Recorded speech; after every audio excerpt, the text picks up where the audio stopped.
Hello everyone, எல்லாருக்கும் வணக்கங்க. Welcome to Kayu's kitchen. இன்றைக்கி நம்ம காயூஸ் கிச்சனில் என்ன ரெசிபி பார்க்க போகிறோம் அப்படின்னா, ரொம்பவே ஃபேமஸாக பேசப்பட்ட பிக் பாஸ் சம்மந்தி தாங்க.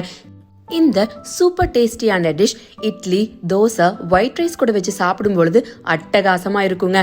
ஆனால் இது வெறும் 10 நிமிஷத்தில் சூப்பராக ரெடி பண்ணிடலாங்க. ஸோ வாங்க எப்படி செய்கிறதுன்னு பார்த்துடலாம்.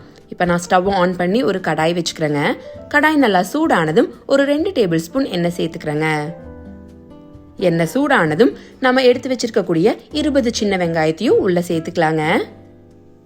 சேர்த்துட்டு ஓரளவு வதக்கிக்கோங்க. ஒரு நிமிஷம் மட்டும் வதக்கினா போதுங்க. ரொம்ப வெங்காயத்தை வதக்கி விட வேண்டாங்க. இப்போ ஒரு நிமிஷத்துக்கு அப்புறம் நான் வெங்காயத்தை ஒரு பிளேட்ல மாத்தி வச்சுக்கிறேங்க. அடுத்து அதே எண்ணெயில நாம எடுத்து வச்சிருக்கக்கூடிய 5 வரமிளகாயும் சேர்த்து ஒரு சின்ன நெல்லிக்காய் சைஸ் புளியையும் சேர்த்துக்கிறோங்க.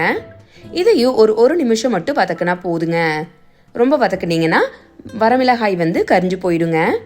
அதையும் நான் அந்த பிளேட்ல மாத்தி வச்சுக்கிறேங்க. இப்போ நம்ம வதக்கி வச்சிருக்கக்கூடிய சின்ன வெங்காயம், வரமிளகாய், புளி எல்லாத்தையும் நம்ம மிக்ஸி ஜார்ல சேர்த்துக்கலாங்க. சேர்த்துட்டு கூடவே ஒரு டீஸ்பூன் சீரகம், குட்டி குட்டியாக கட் பண்ணி வச்சிருக்கக்கூடிய 5 துண்டு இஞ்சி, ஒரு அரை டீஸ்பூன் உப்பு, 1 டீஸ்பூன் மிளகாய்த்தூள், 2 கொத்து கருவேப்பிலை, கூடவே ஒரு டேபிள் ஸ்பூன் தேங்காய் எண்ணெய் சேர்த்துட்டு கூடவே 1 கப் துருவிய தேங்காயும் சேர்த்துக்கிறோங்க. சேர்த்துட்டு இப்போ நம்ம அரைச்சி எடுத்துக்கலாங்க. ஸோ அரைக்கும் பொழுது நீங்கள் தண்ணி எதுவும் சேர்த்த தேவையில்லைங்க.